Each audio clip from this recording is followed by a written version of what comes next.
मेघमाଳରେ ଶୀଘ୍ର ଆସୁଥିବା ଆମ୍ଭମାନଙ୍କ ପ୍ରଭୁ ଯୀଶୁ ଖ୍ରୀଷ୍ଟଙ୍କ ଅତି ପବିତ୍ର ଓ ବହୁମୂଲ୍ୟ ନାମରେ ଆପଣ ସମସ୍ତଙ୍କୁ ଆଉ ଗୋଟିଏ ନୂତନ ପ୍ରସଙ୍ଗରେ ପୁନର୍ବାର ମୁଁ ସ୍ୱାଗତ କରେ।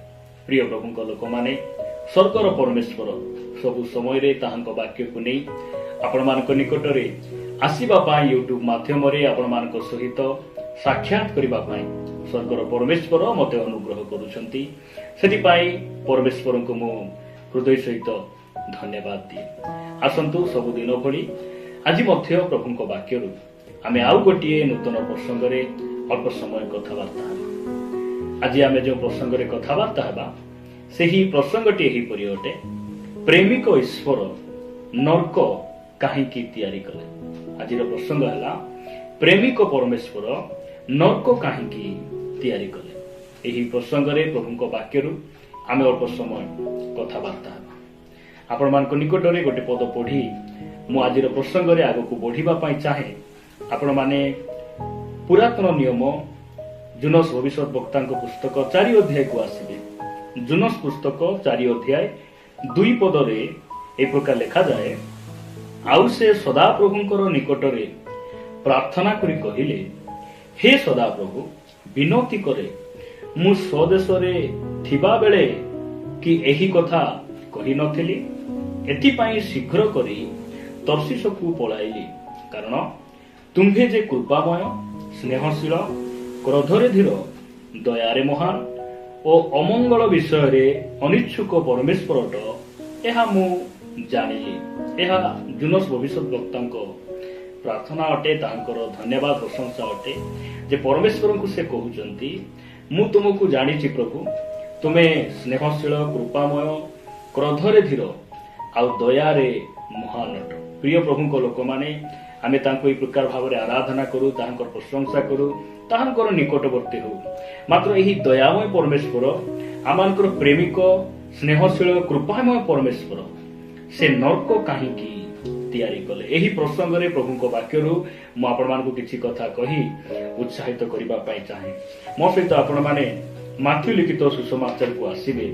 ମାଥ୍ୟୁ ଲିଖିତ ସୁସମାଚାର 25 ଅଧ୍ୟାୟ 41 ପଦ ମୁଁ ଆମ ସମସ୍ତଙ୍କ ନିମନ୍ତେ ପଢିବା ପାଇଁ ଚାହେଁ। ମାଥ୍ୟୁ ଲିଖିତ ସୁସମାଚାର 25 ଅଧ୍ୟାୟ 41 ପଦରେ ଏ ପ୍ରକାର ଲେଖାଯାଏ, ତତ୍ପରେ ସେ ବାମ ପାର୍ଶ୍ୱସ୍ଥ ଲୋକଙ୍କୁ ମଧ୍ୟ କହିବେ, ଏରେ ଶାପଗ୍ରସ୍ତ ମାନେ ମୋ ସମ୍ମୁଖରୁ ଦୂର ହୋଇ ଶୈତାନ ଓ ତାହାର ଦୂତମାନଙ୍କ ନିମନ୍ତେ ପ୍ରସ୍ତୁତ କରାଯାଇଥିବା ଅନନ୍ତ ଅଗ୍ନି ମଧ୍ୟକୁ ପ୍ରସ୍ଥାନ କର।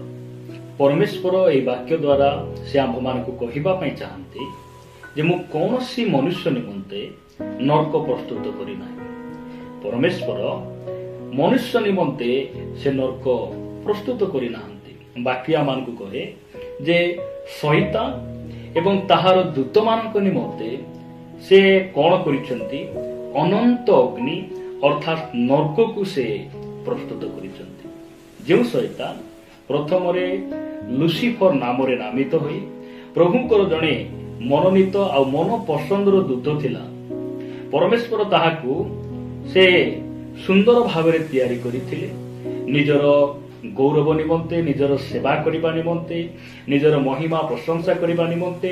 ଆଉ ହବା ଆଦମକୁ ଯେ ପ୍ରକାର ସେ ନିଜସ୍ୱ ଇଚ୍ଛା ଦେଲେ, ସ୍ୱାଧୀନ ଇଚ୍ଛା ଦେଲେ, ସେହି ଦୂତକୁ ମଧ୍ୟ ସେ ସ୍ୱାଧୀନ ଇଚ୍ଛା ଦେଇଥିଲେ, ଯଦ୍ୱାରା କି ଲୁସିଫର କଣ କଲା, ମନେ ମନେ ଗର୍ଭ କଲା। ଗର୍ଭ କରିବାରୁ ପରମେଶ୍ୱର ସେ କଣ କଲେ, ପତନ କରିଦେଲେ, ତଳେ ଫିଙ୍ଗି ଦେଲେ। ଆଉ ସେହି ଶୈତାନ ଆହୁରି ତାହାର ଦୂତମାନଙ୍କ ନିମନ୍ତେ ପରମେଶ୍ୱର କଣ କରିଛନ୍ତି, ନର୍କକୁ ସେ ପ୍ରସ୍ତୁତ କରିଛନ୍ତି। କୌଣସି ମନୁଷ୍ୟ ନିମନ୍ତେ ନୁହେଁ, ପରମେଶ୍ୱର କୌଣସି ମନୁଷ୍ୟ ନିମନ୍ତେ ସେ ନର୍କକୁ ପ୍ରସ୍ତୁତ କରିନାହାନ୍ତି।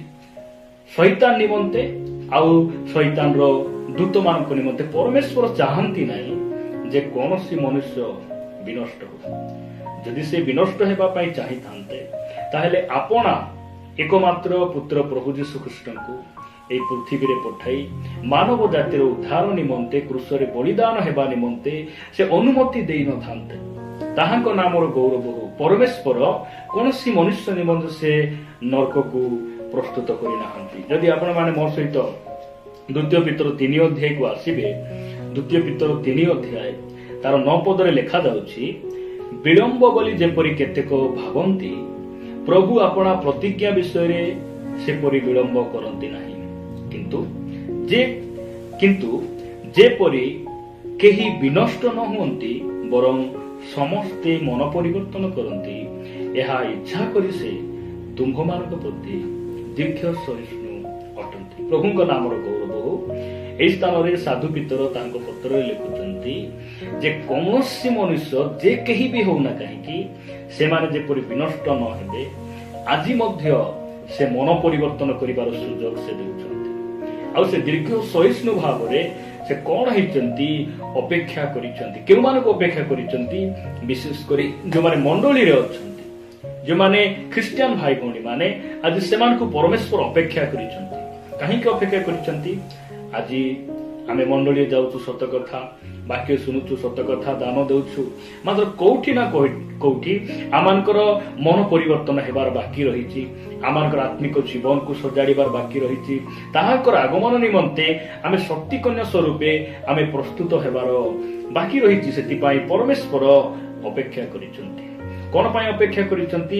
କେହି ଯେପରି ବିନଷ୍ଟ ନ ହେବେ। କୌଣସି ମନୁଷ୍ୟ ବିନଷ୍ଟ ହୁଅନ୍ତୁ, ଏହା ପରମେଶ୍ୱରଙ୍କର ଇଚ୍ଛା ନାହିଁ। ମାତ୍ର ପରମେଶ୍ୱର ଯେ ଦୟାମୟ, ଯେ ପ୍ରେମିକ, ଏହା କେବଳ ନୁହେଁ ପ୍ରିୟ ଭାଇ ଭଉଣୀ ମାନେ, ଆମର ପରମେଶ୍ୱର ସେ ନ୍ୟାୟବାନ ପରମେଶ୍ୱର ମଧ୍ୟ ଅଟନ୍ତି। ସେ ଧାର୍ମିକକୁ ଫଳ ଦେବା ପାଇଁ ଜାଣନ୍ତି ଏବଂ ଅଧାର୍ମିକକୁ ମଧ୍ୟ ସେ ବିଚାର କରିବା ପାଇଁ ଜାଣନ୍ତି, ସେ ନ୍ୟାୟ ଦେବା ପାଇଁ ଜାଣନ୍ତି। ଆମର ପରମେଶ୍ୱର ନ୍ୟାୟବାନ ପରମେଶ୍ୱର ଅଟନ୍ତି। ମାତ୍ର କୌଣସି ମନୁଷ୍ୟକୁ ସେ ବିନଷ୍ଟ କରିବା ପାଇଁ, ମନୁଷ୍ୟମାନଙ୍କୁ ସେ ବିନାଶ କରିବା ନିମନ୍ତେ ସେ ନରକକୁ ପ୍ରସ୍ତୁତ କରିନାହାନ୍ତି। ପ୍ରଭୁଙ୍କ ନାମର ଗୌରବ ହଉ। ଯେପାଇଁ ଆଜି ବି ପରମେଶ୍ୱର ଆମକୁ ସୁଯୋଗ ଦେଉଛନ୍ତି ଯେ ଆମେ ମନ ପରିବର୍ତ୍ତନ କରିବା। ସେ କହୁଛନ୍ତି ତୁମେ ନର୍କକୁ ଯାଅ ନାହିଁ, କାରଣ ନର୍କ ଗୋଟେ ଏ ପ୍ରକାର ଜାଗା ଯେଉଁ ସ୍ଥାନରେ ନିଆଁ କେବେ ଲିଭେ ନାହିଁ, ସେହି ସ୍ଥାନର କୀଟ ମାନେ କେବେ ମରନ୍ତି ନାହିଁ। ଆଉ ନର୍କ ଗୋଟେ ଏ ପ୍ରକାର ଜାଗା, ସେହି ସ୍ଥାନରେ ଟୋପାଏ ପାଣି ନିମନ୍ତେ ଲୋକମାନେ ଚିତ୍କାର କରନ୍ତି। ଏହିପରି ସ୍ଥାନରୁ ପରମେଶ୍ୱର ଆମମାନଙ୍କୁ ପ୍ରେମ କରି ସେ ସୁରକ୍ଷା ଦେବା ପାଇଁ, ଆମକୁ ସେ ନର୍କର ଦଣ୍ଡରୁ ଉଦ୍ଧାର କରିବା ପାଇଁ ଆଜି ମଧ୍ୟ ସେ ହାତ ଠାରି ଆମମାନଙ୍କୁ ଡାକୁଛନ୍ତି। ଆଜି ମଧ୍ୟ ତାଙ୍କର ପ୍ରେମର ହୃଦୟ ଆଜି ଖୋଲା ରହିଛି। ପ୍ରିୟ ପ୍ରଭୁଙ୍କ ଲୋକମାନେ, ସେଥିପାଇଁ ଆମେ ଜାଣି ରଖିବା ଯେ ନର୍କ କୌଣସି ମନୁଷ୍ୟ ନିମନ୍ତେ ନୁହେଁ, ନର୍କ ଶୈତାନ ଆଉ ତାହାର ଦୂତମାନଙ୍କ ନିମନ୍ତେ। ଆଜି ଯଦି ଅନେକ ମନୁଷ୍ୟମାନେ ନର୍କକୁ କାହିଁକି ଯାଉଛନ୍ତି, ଅନେକ ଖ୍ରୀଷ୍ଟିଆନ ଲୋକମାନେ ମଧ୍ୟ ନର୍କକୁ ଯିବେ ବୋଲି ବାଇବେଲ କାହିଁକି କହେ? କାରଣ ସେଟା ନିଜର ଇଚ୍ଛାରେ ନିଜେ ବାଛି ଲୋକମାନେ ନର୍କ ଆଡକୁ ଚାହୁଁଛନ୍ତି, ନର୍କ ଆଡକୁ ଯାଉଛନ୍ତି। ପ୍ରଭୁ ଯୀଶୁ ଖ୍ରୀଷ୍ଟ ଯେଉଁ ସମୟରେ ପୃଥିବୀ ପୃଷ୍ଠରେ ଥିଲେ, ସେ କହିଲେ ଦୁଇଟି ପଥ ବିଷୟରେ ସେ ଶିକ୍ଷା ଦେଲେ। ଗୋଟେ ହେଲା ଅସାରିଆ ପଥ, ଆଉ ଗୋଟେ ହେଲା ସଂକୀର୍ଣ୍ଣ ପଥ। ଆଉ ଗୋଟେ ସଂକୀର୍ଣ୍ଣ ପଥ, ଯେଉଁମାନେ ସଂକୀର୍ଣ୍ଣ ପଥକୁ ଯିବେ ସେମାନେ ଜୀବନରେ ପ୍ରବେଶ କରିବେ। ଆଉ ଅସାରିଆ ପଥ ନର୍କର ଦ୍ୱାର ଅଟେ, ନର୍କର ରାସ୍ତା ଅଟେ। ପ୍ରଭୁ ଯୀଶୁ ଖ୍ରୀଷ୍ଟ ଆମମାନଙ୍କୁ ସେ ବିଷୟରେ ଶିକ୍ଷା ଦେଲେ। ସେଥିପାଇଁ ପରମେଶ୍ୱର ଚାହାନ୍ତି ଆମେ କେବେ ମଧ୍ୟ କଣ ହେବା ନାହିଁ, ବିନଷ୍ଟ ହେବା ନାହିଁ। ଏହା ପରମେଶ୍ୱରଙ୍କର ମହା ଯୋଜନା ଅଟେ, ଆମମାନଙ୍କ ପ୍ରତି ପ୍ରେମ ଅଟେ। ପ୍ରିୟ ପ୍ରଭୁଙ୍କ ଲୋକମାନେ, ଆପଣମାନେ ମାଥ୍ୟୁ ଲିଖିତ ସୁସମାଚାର 5 ଅଧ୍ୟାୟ ପଢିବେ। 29 ପଦରେ ପ୍ରକାର ଲେଖାଯାଏ, ଆଉ ତୁମ୍ଭ ଦକ୍ଷିଣ ଚକ୍ଷୁ ଯେବେ ତୁମ୍ଭର ବିଘ୍ନର କାରଣ ହୁଏ, ତେବେ ତାହା ଉପାଡ଼ି ଫୋପାଡ଼ି ଦିଅ, କାରଣ ତୁମ୍ଭର ସମସ୍ତ ଶରୀର ନରକରେ ନିକ୍ଷିପ୍ତ ହେବା ଅପେକ୍ଷା ଗୋଟିଏ ଅଙ୍ଗ ନଷ୍ଟ ହେବା ତୁମ ପକ୍ଷରେ ଭଲ। ପରମେଶ୍ୱର ସେଇ 29 ଆଉ 30 ପଦରେ ଆମମାନଙ୍କୁ ସୁନ୍ଦର ଭାବରେ ସେ ବୁଝାଇ କହୁଛନ୍ତି ଯେ ତୁମର ଦକ୍ଷିଣ ଚକ୍ଷୁ ଯଦି ବାଧାର କାରଣ ହୁଏ, ବିଘ୍ନର କାରଣ ହୁଏ, ତାକୁ ତୁମେ ଉପାଡ଼ି ଫିଙ୍ଗି ଦିଅ। ପ୍ରଭୁ ଆମମାନଙ୍କୁ ଅନୁଗ୍ରହ କରନ୍ତୁ।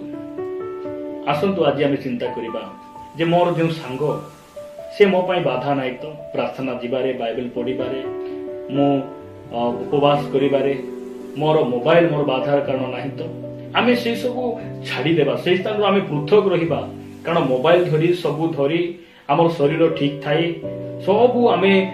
ସବୁ ଶରୀର ନରକରେ ନିକ୍ଷିପ୍ତ ହେବା ଅପେକ୍ଷା ସ୍ୱର୍ଗରେ ଅନ୍ଧ ଆଉ ପଙ୍ଗୁ ହେଇ ପ୍ରଭୁଙ୍କ ନିକଟକୁ ଯିବା ବହୁତ ଉତ୍ତମ ଆଉ ଆଶୀର୍ବାଦର ବିଷୟ ଅଟେ। ପ୍ରିୟ ପ୍ରଭୁଙ୍କ ଲୋକମାନେ, ସେଥିପାଇଁ ଆମେ ଗୋଟେ କଥା ମନେ ରଖିବା ଯେ ପରମେଶ୍ୱର ଆମ ନିମନ୍ତେ ସେ ନର୍କକୁ ତିଆରି କଲେ ନାହିଁ, ମନୁଷ୍ୟମାନଙ୍କ ନିମନ୍ତେ ସେ ନର୍କ ପ୍ରସ୍ତୁତ କରିନାହାନ୍ତି। ସେ ଶୈତାନ ନିମନ୍ତେ ଆଉ ଶୈତାନର ଦୂତମାନଙ୍କ ନିମନ୍ତେ ସେ ନର୍କକୁ ପ୍ରସ୍ତୁତ କଲେ। ସେଥିପାଇଁ ପରମେଶ୍ୱର ଚାହୁଁନାହାନ୍ତି ଆମେ ନର୍କକୁ ଯିବା। ସେ ସବୁବେଳେ ଇଚ୍ଛା କରନ୍ତି, ଆମକୁ ସେ ଚଏସ୍ ଦିଅନ୍ତି, ଆମକୁ ସେ ଅପସନ୍ ଦିଅନ୍ତି ଯେ ଆମେ କୋଉଠାକୁ ବାଛୁଛୁ, କୋଉ ପଥରେ ଚାଲୁଛୁ, ତାହା ଆମ ଉପରେ ନିର୍ଭର କରେ। ପ୍ରଭୁ ଆମମାନଙ୍କୁ ଅନୁଗ୍ରହ କରନ୍ତୁ। ପରମେଶ୍ୱର ଆମ ନିମନ୍ତେ ଯେଉଁ ସୁରକ୍ଷା, ଆନନ୍ଦ ଆଉ ସୁଖ, ଆମ ନିମନ୍ତେ ଅନନ୍ତ କାଳର ଶାନ୍ତି ଅର୍ଥାତ୍ ନୂତନ ଆକାଶ ମଣ୍ଡଳ, ନୂତନ ପୃଥିବୀ, ସେ ଅନନ୍ତ ଜୀବନ ଆଉ ସ୍ୱର୍ଗ ଆମ ନିମନ୍ତେ ରଖିଛନ୍ତି। ତାହା ପାଇବା ନିମନ୍ତେ ଜୀବନରେ ଦୁଃଖ ଆସୁ, କଷ୍ଟ ଆସୁ, ନୈରାଶ୍ୟ ଆସୁ, ଆମେ ସେ ସଂକୀର୍ଣ୍ଣ ପଥରେ ଆମେ ଗମନ କରିବା, ମନ ପରିବର୍ତ୍ତନ କରିବା। ଆଜି ଯଦି ଆପଣ କୌଣସି ପାପରେ ଅଛନ୍ତି, ଆଜି ପ୍ରଭୁଙ୍କ ନିକଟରେ କ୍ଷମା ମାଗିପାରିବେ, ଆପଣ ଫେରି ଆସିପାରିବେ, କାରଣ ଦୟାବାନ ଆମମାନଙ୍କର ପ୍ରେମିକ ପରମେଶ୍ୱର ଆଜି ମଧ୍ୟ ଆମକୁ ସେ କ୍ଷମା ଦେବା ପାଇଁ ପ୍ରସ୍ତୁତ ଅଛନ୍ତି। ଆଉ ଯଦି ଆମେ ପ୍ରଭୁଙ୍କ ନିକଟରେ ଫେରି ନ ଆସୁ, ଅବାଟକୁ ଯାଉ, ତାହେଲେ ଆମର ପରମେଶ୍ୱର ନ୍ୟାୟବାନ ଅଟନ୍ତି, ସେ ବିଚାରକର୍ତ୍ତା ଅଟନ୍ତି, ସେ ଧାର୍ମିକ ବିଚାରକର୍ତ୍ତା ଅଟନ୍ତି। ସେ ଧର୍ମରେ କଣ କରିବେ? ଦିନେ ଏହି ସମଗ୍ର ପ୍ରାଣୀର ବିଚାର ସେ କରିବେ। ପ୍ରଭୁ ଆମମାନଙ୍କୁ ଅନୁଗ୍ରହ କରନ୍ତୁ। ନର୍କ ଆମ ନିମନ୍ତେ ନୁହେଁ, ନର୍କ ଶୈତାନ ଆଉ ଶୈତାନର ଦୂତ ନିମନ୍ତେ ପରମେଶ୍ୱର ପ୍ରସ୍ତୁତ କରିଛନ୍ତି। ଆମ ନିମନ୍ତେ ସେ ଅନନ୍ତ ସ୍ୱର୍ଗକୁ ପ୍ରସ୍ତୁତ କରିଛନ୍ତି। ଆଉ ସେଇ ସ୍ୱର୍ଗକୁ ଯିବା ପାଇଁ ଆମେ ନିଜେ ବାଛି ପାରିବା ନାହିଁ। ଆମର କର୍ମ, ଆମର ଆଚରଣ, ଆମମାନଙ୍କର ଆଚାର ବ୍ୟବହାର, ଆମର ଚରିତ୍ର ସେହି ରାସ୍ତାକୁ ଯିବାର ପଥ କଣ କରିବ? ନିର୍ଦ୍ଧାରିତ କରିବ। ପ୍ରଭୁ ଏହି ବାକ୍ୟ ଦେଇ ଆମ ସମସ୍ତଙ୍କୁ